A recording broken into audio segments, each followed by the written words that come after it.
खान सैयद। और आज एक बहुत अहम टॉपिक मैं आपके सामने ला रहा हूं जिसके हवाले से मैं आपको बताऊंगा कि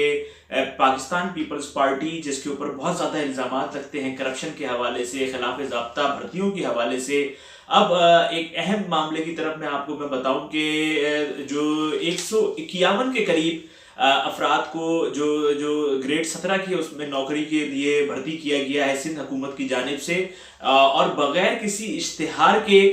इन अफराद को जो है वो भर्ती किया गया है। ये बहुत हैरान कुन बात है कि सिंध हुकूमत ने ग्रेड 17, यही लोग जो है फिर आगे जाके ग्रेड 18, 19 और ब्यूरोक्रेसी का हिस्सा बनते हैं, कि बगैर किसी इश्तिहार के ये 151 नौकरियां जो हैं वो दी गई हैं। और बताया ये गया है कि ये तमाम अफराद जो हैं वो रिश्तेदार हैं पाकिस्तान पीपल्स पार्टी के अहम अरकान के, या तो वो पार्लिमान का हिस्सा हैं या वो इलाकाई ओहदेदारान हैं, और इसी बुनियाद पर जो है ये नौकरियां उनको इस तरीके से दी गई हैं। 151 नौकरियां हैं ये। और इस हवाले से जो पाकिस्तान तहरीक इंसाफ के एक एमपीए हैं, इमरान सिद्दीकी उनका नाम है, उन्होंने अब से 4 दिन पहले ये ट्वीट किया था जिसमें उन्होंने ये अहम मालूमात दी हैं कि 151 अफराद को ग्रेड 17 के ऊपर प्रोवेंशियल उसमें रखा गया। 4 दिन हो गए हैं इस ट्वीट को हुए, और इस ट्वीट को जो एमएनए है आफ्ताब सिद्दीकी, उन्होंने भी इसको लाइक किया है। इसके अलावा गवर्नर सिंध जो खुद एक बहुत अहम ओहदे पर हैं, इमरान इस्माइल, उन्होंने भी इस ट्वीट को लाइक किया है। सबसे पहले तो पाकिस्तान पीपल्स पार्टी को ये बात सोचनी चाहिए कि वो पार्टी जो पूरे पाकिस्तान की पार्टी थी, अब वो सिंध तक महदूद रह गई है। और अगर यही सूरत हाल रहेगी तो आने वाले वक्तों में किस तरीके से बिलावल भुट्टो साहब जो है वो वजीर आजम बनेंगे और पीपल्स पार्टी के मंशूर को पूरे मुल्क के अंदर वो नाफिज करेंगे।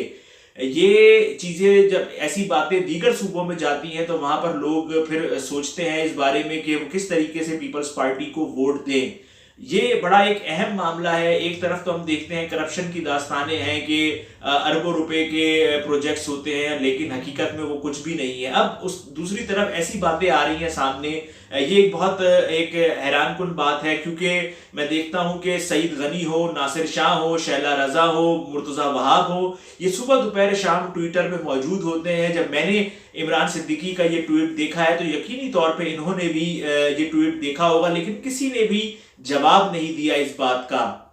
जिसकी वजह से ये बात और ज्यादा अहमियत इख्तियार कर जाती है कि आखिर क्या वजह है कि हुकूमत सिंध एक एमपीए ने ये सवाल किया है तो उसकी सवाल का जवाब भी नहीं दे रही है ट्विटर पे। और मैं आपको ये भी बताऊं कि जो पाकिस्तान तहरीक इंसाफ है उनको भी इस बात को सोचना चाहिए कि आप इस मामले पे ट्वीट कर रहे हैं, भाई आप इस बात को ऐवान में उठाएं, आप इस पर जो है वो एहतजाज करें, आप इसको जो है गवर्नर साहब हुकूमत सिंध से पूछें कि भाई ये क्यों गलत किया गया है, ताकि एक बात सामने आए निकल के कि भाई ये वजह है। उन्होंने एक एमपीए ने ट्वीट कर दिया, दूसरे गवर्नर ने उसको लाइक कर दिया, किस्सा खत्म, 3 दिन के बाद एक नया इशू होगा और उस पर बात होगी।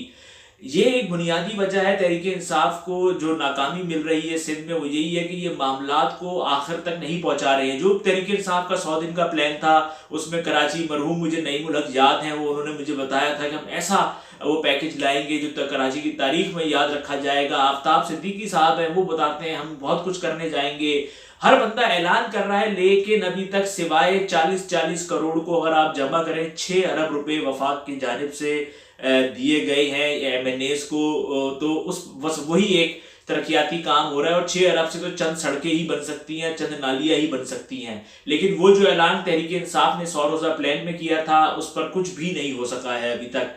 अब ये एक बहुत अहम मामला है, इस पर पीपल्स पार्टी को सोचना चाहिए, बिलावल भुट्टो को सोचना चाहिए कि वैसे ही सूबे के अंदर एक एहसास महरूमी की बातें होती हैं कि एमक्यूएम पाकिस्तान, आज से 8 महीने पहले एमक्यूएम पाकिस्तान ने एक मूव चलाई थी, वो एक बहुत बड़ी फाइलों के पलंदे, किताबों के पलंदे लेके मुस्लिम लीग काफ वालों के पास भी गए थे और लोगों के पास भी गए थे, और उन्होंने दिखाया था कि ये हजारों की तादाद में कराची में नौकरियां दी गई हैं, और जबकि इनका ताल्लुक जो है वो अंदरून सिंध से है, कोई खैरपुर से है, कोई सक्कर से है, कोई बदीन से, कोई जैकबाद से, और ये कराची आकर नौकरियां कर रहे हैं और कराची में जो लोग हैं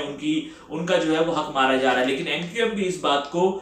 इस मूव को आगे लेकर नहीं चल सकी, और कराची के जो मसाइल हैं वो जू के तू है। हुकूमत सिंध को चाहिए कि वो बताए, इस बात के अंदर क्लियरिटी लाए, क्योंकि ये 151 चपरासी होते, लोअर डिवीजन क्लर्क होते, बात और थी। ये 151 वो लोग हैं जो ब्यूरोक्रेसी का हिस्सा होंगे, जो ब्यूरोक्रेट बनेंगे, और ग्रेड 17 से 18, 19, 20 अगले 5-7 सालों में ये लोग अहम अहम पोजीशंस पे होंगे। ये बहुत एक अहम मामला है और हुकूमत सिंध की तरफ से इसका जवाब जो है वो आना चाहिए। कम से कम जो ट्विटर पे बैठने वाले हैं वो अगर हुकूमती सतह पर नहीं तो अपनी जाती हैसियत में ही ट्वीट करके इमरान सिद्दीकी के सवाल का जवाब दें, ताकि लोगों को आगाही हासिल हो कि सिंध हुकूमत ने कोई ऐसी चीज गलत नहीं की है।